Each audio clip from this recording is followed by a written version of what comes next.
کرتے ہیں کھیل کے میدان سے، جہاں نئے ابھرتے ہوئے سپر سٹار آل راؤنڈر عامر جمال آسٹریلیا کے خلاف شاندار 50 کے بعد عمران خان اور وسیم اکرم جیسے قومی آل راؤنڈرز کی مخصوص فہرست میں شامل ہو گئے۔ محمد عارف کی رپورٹ۔ عامر جمال بدھ کو سڈنی کرکٹ گراؤنڈ میں آسٹریلیا کے خلاف جاری تیسرے ٹیسٹ کی پہلی اننگز کے دوران اپنی شاندار 50 کے بعد پاکستانی آل راؤنڈرز کی ایک مخصوص فہرست میں شامل ہو گئے۔ عامر جمال ان 3 پاکستانی کرکٹرز میں سے ہیں جنہوں نے آسٹریلیا میں ٹیسٹ سیریز میں 100 سے زیادہ رنز بنائے اور 10 سے زیادہ وکٹیں لیں۔ مختصر فہرست میں دوسرے نام لیجنڈری کرکٹرز عمران خان اور وسیم اکرم کے ہیں۔ واضح رہے کہ پاکستان اور آسٹریلیا کے درمیان ٹیسٹ میچوں کی سیریز کے آخری میچ میں پاکستانی ٹیم پہلی اننگز میں 313 رنز بنا کر آل آؤٹ ہو گئی۔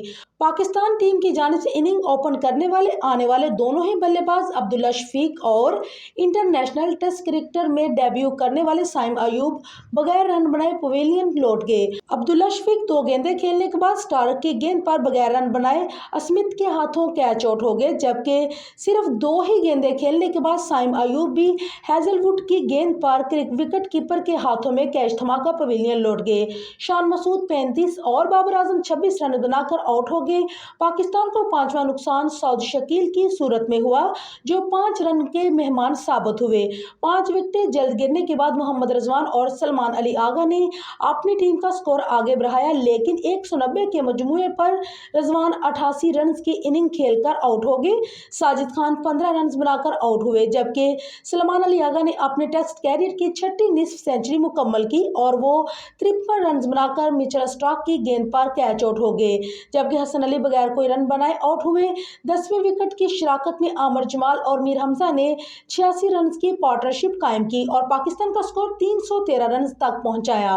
عامر جمال نے 4 چھکوں اور 9 چوکوں کی مدد سے 82 رنز کی مزاحمتی اننگز کھیلی، تاہم وہ نیتھن لائن کا شکار بنے۔ آسٹریلیا کی جانب سے پیٹ کمنس نے 4، مچل سٹارک نے 2، جبکہ جوش ہیزل ووڈ، نیتھن لائن اور مچل مارش نے 1-1 وکٹ حاصل کی۔ پاکستان کی پلئنگ 11 سے امام الحق کو ڈراپ کیا گیا، جبکہ فاسٹ بولر شاہین شاہ افریدی کو آرام دینے کی غرض سے ٹیم میں شامل نہیں کیا گیا۔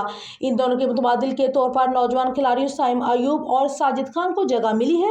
سڈنی ٹیسٹ کے لیے پلئنگ 11 میں کپتان شان مسعود، سائم ایوب، عبداللہ شفیق، بابر اعظم، سعود شکیل، محمد رضوان، سلمان علی آغا، ساجد خان، حسن علی، میر حمزہ اور عامر جمال کو شامل کیا گیا ہے۔ واضح رہے کہ پاکستان اور آسٹریلیا کے درمیان 3 ٹیسٹ میچوں کی سیریز میں میزبان ٹیم کو 2-0 کی فیصلہ کن برتری حاصل ہے۔